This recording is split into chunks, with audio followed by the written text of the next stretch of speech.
আমি যখন এখানে আসি তখন দেখি যে 3 জনই মারা গেছে আর 2 জন হলো আহত হয়েছে। তখন তারা ছটপট ছটপট করতেছে, তারা এলাকাবাসী নিয়ে তাদেরকে ভ্যানে নিয়ে হসপিটালে নিতেছে।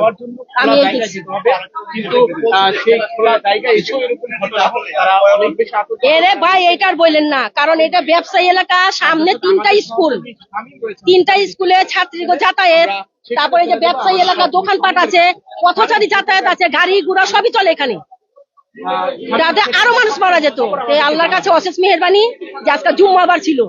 এখানে তো মনে করেন আমাদের যে পুরান ঢাকা এগুলো মনে করেন ঘনবসতি, এখানে ভূমিকম্প হইলে আগুন লাগলে খুবই মানে ভয়াবহ অবস্থা হইব, কেউ বাচ্চা থাকতে পারবো না, সব মারা যাবো, সব মারা যাবো।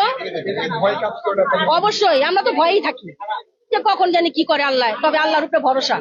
আমরাও আল্লাহর উপরে ভরসা কইরা সবসময় চলাফেরা করি যে আল্লাহ হেফাজত করে, মালিক হচ্ছে আল্লাহ, আল্লাহর উপরে ভরসা। এখানে সিটি কর্পোরেশনের দায়ী আছে না আপনি রাজুকের দায়ী আছে সেটা আমি বলতে পারবো না, কারণ আমরা এলাকাবাসী, কে কিভাবে বিল্ডিং করে না করে আমরা তো সেটা বলতে পারবো না। অনুমতি নিয়েই করে না না নিয়েই করে সেটা তো আমরা বলতে পারবো না। এইটাই হয়েছে গিয়ে আপনার বড় ফ্যাক্টর, যেখানে এই টাওয়ার থাকুক সেখানে মনে করেন পাখিও বসবাস করতে কষ্ট হয়, সামান্য পাখিরই বসবাস করতে কষ্ট হয়। আমরা তো মানব জাতি, তা আমাদের কতটা কষ্ট হয়, আমাদের ছোট ছোট বাচ্চারা, এগুলো তো বেড়ে উঠতে খুবই সময় লেগে যায়। কি আর বলবো ভাই, রক্তে মানে মর্মান্তিক ঘটনাকে আর কি বলা, এটা তো বিস্তারিত বলার কিছু নাই, এটা নিজের দেখা ঘটনা। আমার বাড়ি তো এইখানে পাশেই, আসতে যতক্ষণ লেগেছে আর কি। তো আল্লাহর কাছে অনেক অনেক শুকরিয়া, কারণ আমরা পুরান ঢাকার বাসিন্দা, আমরা কনজাস্টেড এলাকায় আমরা বসবাস করি। অনেক অনেক মানে আমাদের যে আরো ক্ষতি, আল্লাহ পাক যে আরো ক্ষতি, বড় ক্ষতি থেকে আমাদের রক্ষা করেছে, আল্লাহর কাছে লাখ লাখ শুকরিয়া আদায় করি। আল্লাহ পাক আমাদেরকে ক্ষতির হাত থেকে রক্ষা করেছে, এবং আমাদের কনজাস্টেড এলাকা থেকে আল্লাহ পাক যে মানে অল্পতে এই দুর্ঘটনা মানে কল্পনার বাইরে ছিল, এইরকম একটা দুর্ঘটনা মানে আমরা কল্পনাও করি না, আশাও করি নাই, এই আর কি।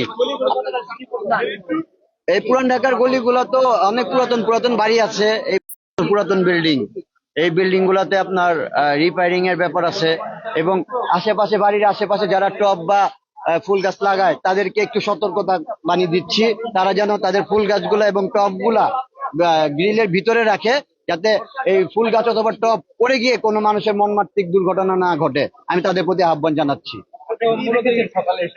সকালে এসে দেখি যে ভয়াবহ অবস্থা, রক্তে রক্তে লাল একজন মানুষ পড়ে আছে, মানে কে কিভাবে কাকে নিয়ে যাবে, কাকে ধরবে, মানে আমরা সবাই ওটাতে ব্যস্ত ছিলাম। সেজদা আমি কখন লুটে পড়ছি, যখন মনে করেন যে ভূমিকম্প হচ্ছে তাৎক্ষণিক আমি সেজদা লুটে পড়ছি, এবং লা ইলাহা ইল্লাল্লাহ সিজদাতে যাও এবং আল্লাহর কাছে পানা চাও।